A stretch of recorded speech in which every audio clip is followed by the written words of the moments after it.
Que l'Outaouais se lève, votre source d'information. Société avec Frédéric Bérard.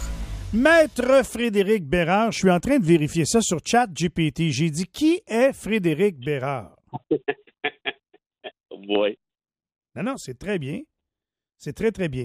Ça dit, Fred Bérard est un auteur, avocat, chroniqueur québécois connu pour ses écrits sur le droit et liberté d'expression et les enjeux sociopolitiques. Il est également professeur à l'Université de Montréal. Il a publié plusieurs ouvrages sur le droit constitutionnel, la politique et les médias. En plus de son expertise juridique, Bérard est souvent invité à commenter l'actualité dans les médias québécois où il partage ses analyses sur les questions touchant les droits et libertés, la démocratie et les relations entre les institutions. Ben, écoute donc. C'est fort, ChatGPT, hein? Si ça reste là, c'est pas pire. Je t'avais de dire à ChatGPT. Non, dis rien, justement. C'est pas mon mot. C'est justement ça que tu es en train de te dire. Laisse-le là, c'est parfait. C'est ta job. On se comprend très, très bien, mon Fred. On va rester ça là. Bon, écoute, les résultats dans les partiels hier, il y en avait 2. Et dans les 2 cas, les libéraux ont fait chou blanc. D'un côté, les néo-démocrates ont protégé au Manitoba. Et au Québec, c'est le Bloc qui l'a finalement emporté. Ben, écoute, à Winnipeg, on savait que les libéraux n'étaient pas dans la course. Hein. C'est un comté qui est libéral depuis assez longtemps. Là. Qui est néo-démocrate depuis longtemps, tu veux dire? Oui, effectivement, excuse-moi. Il y a eu un petit interlude conservateur là, en 2011, si je ne fais pas erreur, mais sinon, c'est la famille Blakey là, qui sont orange foncé là, qui règne depuis un bon bout de temps. Donc, pour ça, je te dirais que c'était plus un test pour Jack Mincing, à savoir s'il allait conserver un comté qui était le sien, malgré ce qui s'est produit avec les libéraux récemment, c'est-à-dire avoir déchiré l'entente en question. Mais pour le reste, là, c'est sûr que c'est un référendum sur Justin Trudeau, à mon avis, là, ce qui se passait à La Salle hier. Trudeau a perdu son référendum. C'était serré pas mal. Hein. Ça a été une course à 3, on l'a vu là. Dans les résultats, tu as 28, 27 et 26. Là, les 3 se sont passés la pôle au courant de la soirée. Mais Michel, honnêtement, Verdun-Lassalle, c'est un bastion libéral. Les libéraux devaient garder ça. Ils l'ont perdu. Et puis ils ont tout mis, hein, la gomme. Hein? Tous les députés québécois sont passés par là pour aller donner un coup de main dans les dernières semaines. Ben oui, mais tu sais, la réalité, on en a parlé ensemble, toi puis moi, il y a une couple de semaines, c'est qu'il n'y a pas pire ennemi en politique que l'usure du pouvoir. Quand les gens sont écœurés de te voir la fraise, t'as beau leur dire n'importe quoi, t'as beau arriver en disant, regardez, je viens d'inventer la pilule du bonheur. Ça veut dire, va au diable avec ta pilule du bonheur. Tu reviendras, mais ça fait 8 ans qu'on t'a pas vu, ou donne-la un autre, on va l'écouter, tu sais. Et tu vois, là, c'est l'enjeu que va avoir Trudeau s'il décide de se présenter lors des prochaines élections générales. Hein. Ce sentiment-là va continuer d'être là. Il y en a qui vont dire, oui, mais là, une partielle, c'est souvent un mécanisme pour envoyer un message au gouvernement. Les gens rouspètent et tout ça. C'est vrai, mais en fin de régime comme ça, je pense que le message est pas mal à un autre effet, c'est-à-dire, là, il faut que tu scrames. Le Bloc en a profité, tant mieux pour lui, mais restera à voir qu'est-ce qui va se passer maintenant dans le caucus libéral, là, parce que j'ai l'impression que ça va jaspiner anti-pépère. Il y en a qui vont dire « Ah, ben non, c'est notre leader ». Évidemment qu'ils vont dire ça publiquement, mais à l'interne, je suis prêt à gager la place. Ils ont eu la chance, il n'y a pas longtemps, il y a eu 2 caucus. Caucus québécois, caucus libéral, national. Puis dans les 2 cas, ils ont donné un vote de confiance à Justin Trudeau.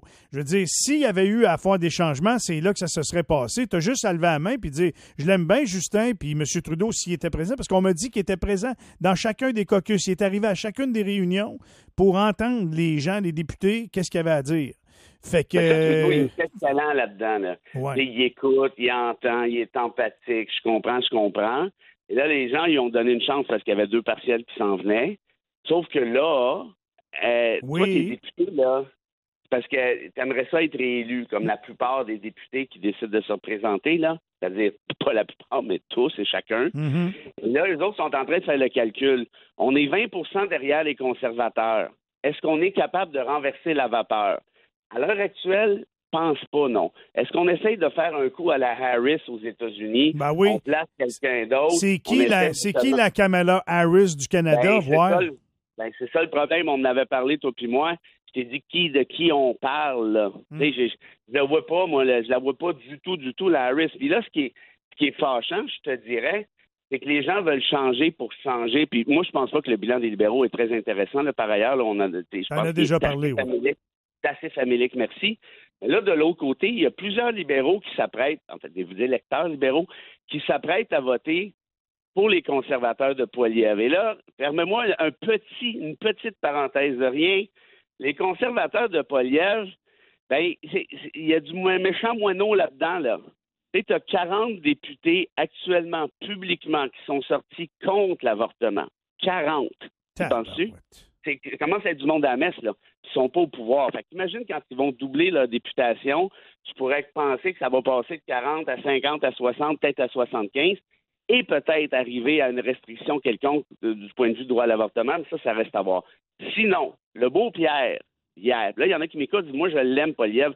Vous avez le droit, monsieur. Vous avez le droit, madame. Mais si on tape sa tête à Trudeau, on a le droit de taper sa tête à Poilievre. Mais Poilievre, là, il s'inspire du livre de jeu de Trump. Il dit non, c'est pas vrai, en mangeant sa pomme. Mais écoutez bien ça. Il a dit que si on ne coupait pas la taxe sur le carbone, l'hiver prochain, OK, les gens ne pourront plus conduire en hiver. Hein? Les vieux, les aînés devront baisser le chauffage à 13 degrés. OK? Puis la dernière, écoute bien ça. J'ai entendu celle-là, oui. Il va y avoir de la famine au Canada. Hey. Ça, là, c'est pas Trumpiste, ça, tu vas me dire? Oui. Ça, c'est pas débile profond. Ça, c'est le même gars qui disait il y a pas longtemps, on en a parlé aussi, que l'électricité se faisait avec des éclairs. Ça ressemble pas un peu à ce qu'on entend au sud de la frontière, là, une stupidité après l'autre? Moi, je pense que oui. Évidemment, on est au Canada. Fait que tout est plus soft, tout est plus relax, tout est moins tranché.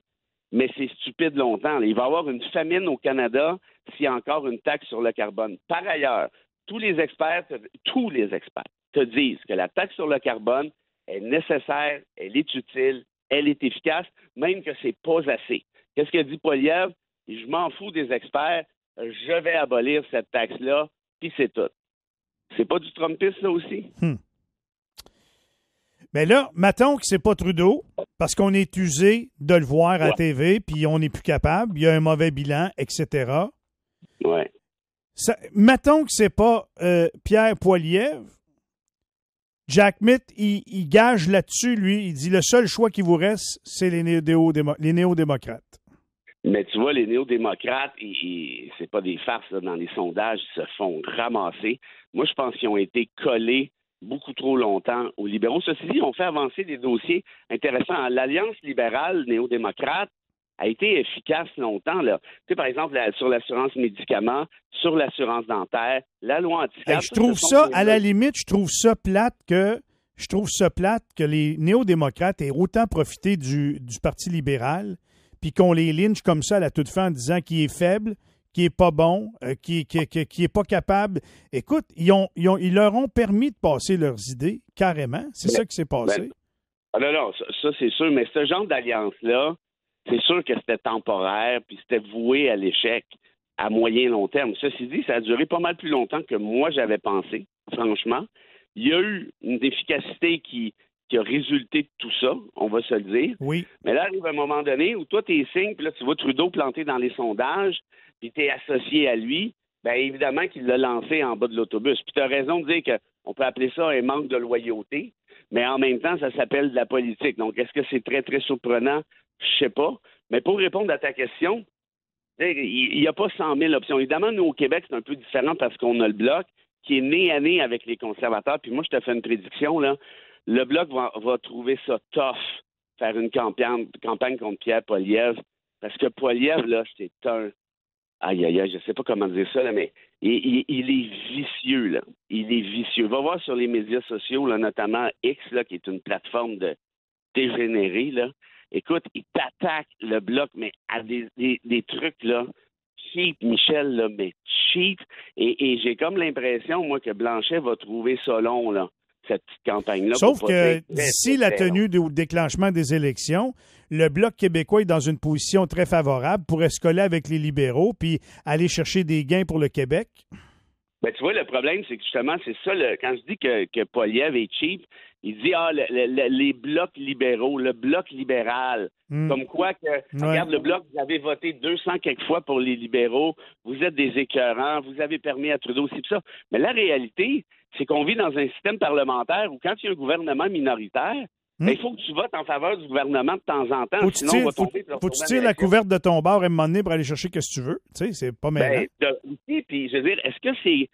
Comment je te dirais? Est-ce que c'est épouvantable de penser que parfois le gouvernement libéral avait peut-être des idées pas pires, puis oui, on va voter en faveur de ça, puis c'est tout. Tu comprends? C'est que Poilievre, il est manichéen à l'os, puis il est habile, et en plus ça, il vit à une ère où ben là, c'est très tranché, c'est très polarisant. Puis plus tu dis des énormités, moins tu manques de nuances. Tu sais, de la famine au Canada, ben oui. On est rendu quand même assez épouvantable que ça soit pas, que ça fasse pas une mini-crise médiatique, là, cette déclaration-là. Ça n'a aucun bon sens. Tu as tout à fait raison. Hey, la limousine vient de stationner en avant de la station. Le ministre est arrivé. Oh, on n'y est plus. Fait qu'on a bien des choses à adresser dans la région, puis des choses, évidemment, des réactions sur ce qui s'est passé hier. On va l'entendre, M. McKinnon, dans quelques instants. Tu nous quittes-tu avec une petite citation, mon Fred? Bien, certainement. Puis vu que c'est mardi, puis t'es mon ami, moi-même t'en faire deux vite. La première, c'est Albert Einstein, qui pas un cave, là. Non. Il disait ceci, Michel. Si vous avez un problème et que vous comptez sur la classe politique pour le résoudre à votre place, vous avez maintenant deux problèmes. et la dernière, le grand philosophe Arthur Schopenhauer, qui disait ceci, Michel. Oui. Il existe deux types de personnes. Évite les deux. Fait que finalement, organise-toi tout seul. Fred, merci beaucoup, mon vieux. Je te fais un gros câlin. On se retrouve plus tard cette semaine. Salut tout le monde. Bye-bye. 7h23. On s'arrête là-dessus dans quelques instants. Le ministre fédéral, Stephen McKinnon. Jusqu'à 10h, vous écoutez Que l'Outaouais se lève avec Michel Langevin au 104.7 Outaouais.